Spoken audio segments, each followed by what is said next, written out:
right, class. Welcome to our variable lesson today. So we're going to start talking about variables here. Today's activity is going to be an unplugged lesson. So for the most part, the activity is not going to include our computers, although we are going to use them early in the lesson.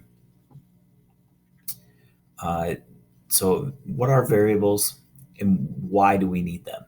So by the end of the lesson today, what I want you to be able to do is understand variables, what variables are, and why we assign them in programming. You should be able to evaluate expressions with both numbers and strings. We've already talked about strings.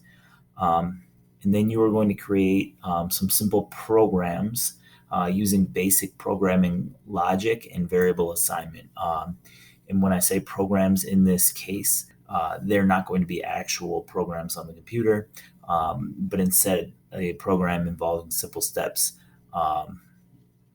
using some post-it notes. So materials for today, everyone's going to start with their laptop. You're going to get 3 sandwich bags, and then 2 different packs of different colored post-it notes, and then you need a pen or a pencil. So what I want you to do right now is log into your code.org account on your laptops. And then I want you to go to Unit 4, Lesson 1.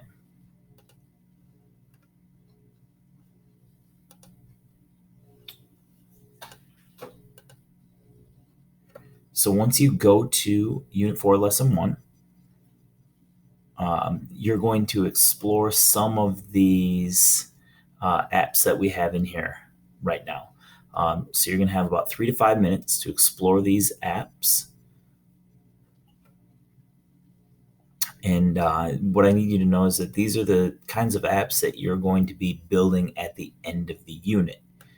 Try to write down a couple of examples of where the app seems to be keeping track of information. So it's taking some information from the user and keeping track of it, or it might be using some information otherwise provided in the app, and it keeps track of some stuff, and then it uses that later. After you're done, we're going to have you share out what you noticed with the room. So one of the things that you might see is the Pet Rock app keeps track of clicks and then uses it to decide when the pet rock will evolve. The poem app keeps track of the poem as you write it.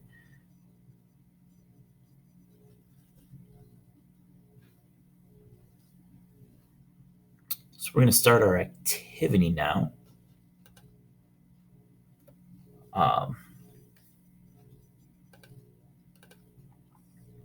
So we'll start right here. So today we're going to explore variables. We're going to be thinking about how computers work with information. We're going to call one piece of information a value. Right now there are 2 different types of values, numbers and strings.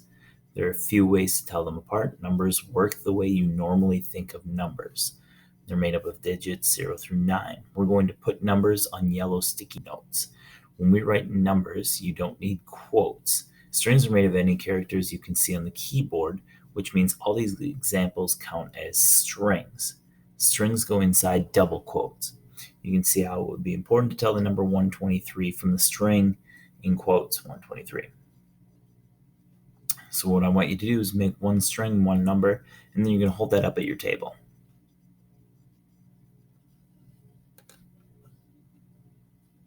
So operators are just a fancy name for the plus, minus, multiply, and divide symbols. An expression is a combination of 2 sticky notes and an operator. So when I ask you what's 2 plus 3, then you say 5. So you just evaluated the expression 2 plus 3. And since 5 is a number, we'll put it on a yellow sticky. When evaluating an expression, we follow order of operations just like in math class. So what I want you to do right now is evaluate that expression 5 minus 1 and then make a sticky note. Make sure you put in the correct color and then decide if it needs quotes or not.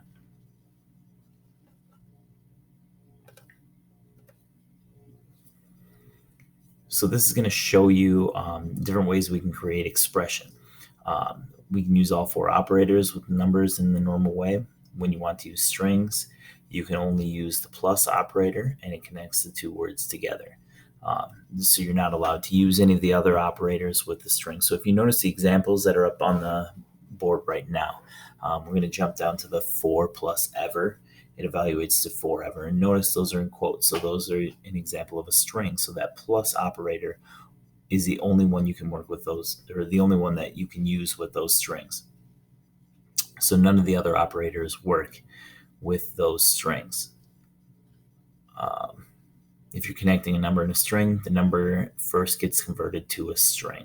So if you take a look at the GR plus 8, we have the string plus that number. Notice we're going to be on that pink sticky note, and it converts it to a string with that great. So right now, what I want you to do is work with your partner to make a sticky note for each of these 5 expressions, and we'll share them together as a class.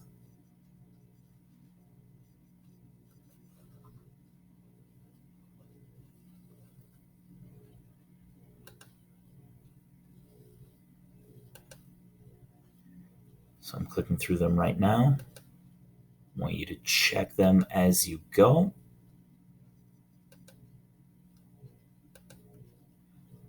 And again, notice on the last one, we're combining that number with that string and it converts everything to a string for us. So that 3D is in quotes.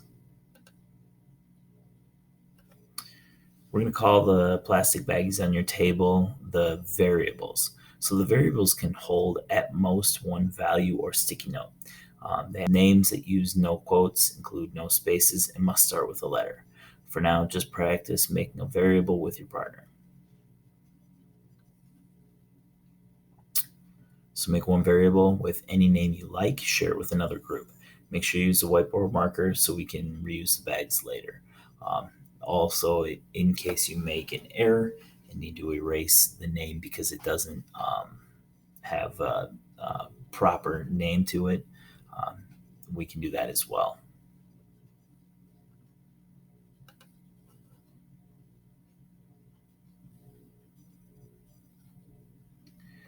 So we can evaluate expressions that include the variable names. To do that, what I want you to do is make a copy of the sticky notes inside the variable, then evaluate the expression the way you normally would.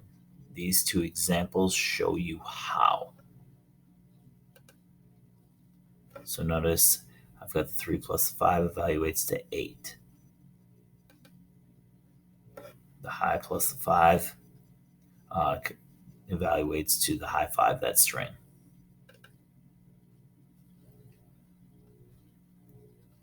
So I want you to evaluate these expressions now. Make sure to pay attention to whether it evaluates to a string or a number.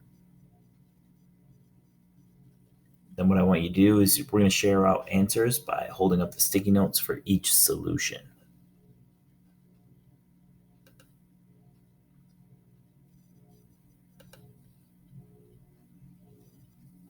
So if you notice here, now that boo is the variable name for that number 4.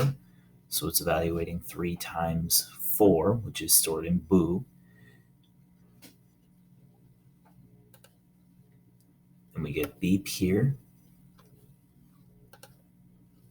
and then B4.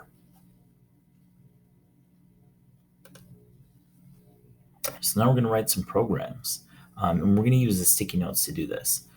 But we'll highlight strings and numbers so you can tell the difference between them. So here's an example of what a program might look like. The variable command tells the computer to create a variable. So that in this example, line number 0, 0 has that command var. So it's telling the program we're going to create this variable, and then the variable name is pow.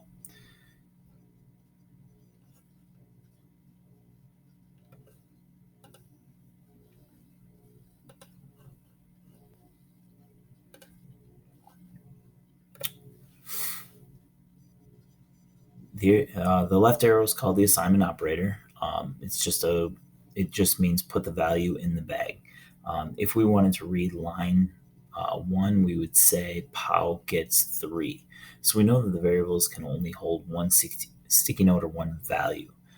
So if we try to assign the variable to an all that already has a value in it, the first one just gets thrown out. So if you take a look at line 2 now, um, Pow gets 5 at that point.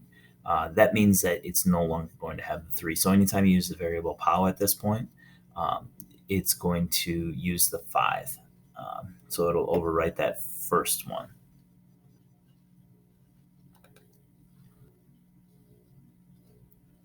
Um, on a side note, when we have this variable that gets reassigned, it also doesn't just throw it away. Notice we have this trash can here. It's actually just deleted. So it's wiped and it's gone from the computer's memory. So at this point, here is where POW gets 5 at this point. So it doesn't recognize 3 for POW anymore. It's showing it as going in this trash can, but it's not something we can pull back later. So once we overwrite it, that 3 is just gone.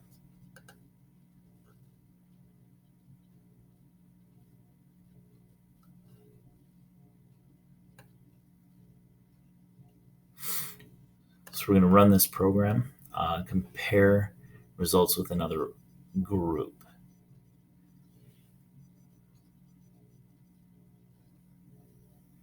And also, one thing to note, no bags should have more than one sticky note in them.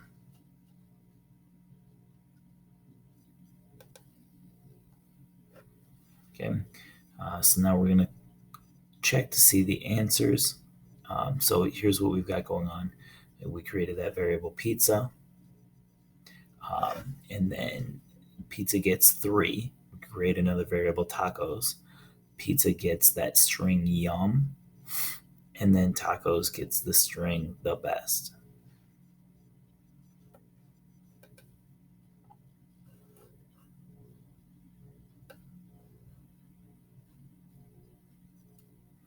Now let's try to combine what we've learned. You can use the assignment with expressions. In order for this to work, you need to evaluate first, then assign. This makes sense because we know we can only put one sticky note in the variable bag.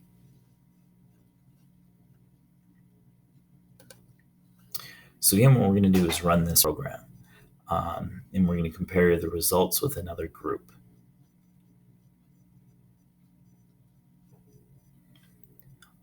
And then make sure again that you're using the correct language as you're saying this. Make sure you're evaluating before you assign, things like that. Okay, we're going to share the answers now. So here's what we've got going on. That variable ZOW, Z-O-W, is created. Variable fly is created. And then fly gets 2 and plus day. That ZOW gets 4 minus 1. Fly gets 3 times 3. And then ZOW, that ZOW gets 4 plus now. And it's converted to a string. So at the end, here's what we've got going on. That ZOW gets 4 now as a string because it converted that 4 to a string. And then the fly gets the 9. Notice it was reassigned. It was originally assigned that today. Now it's reassigned to that 9. And so today is just gone, just like we saw earlier.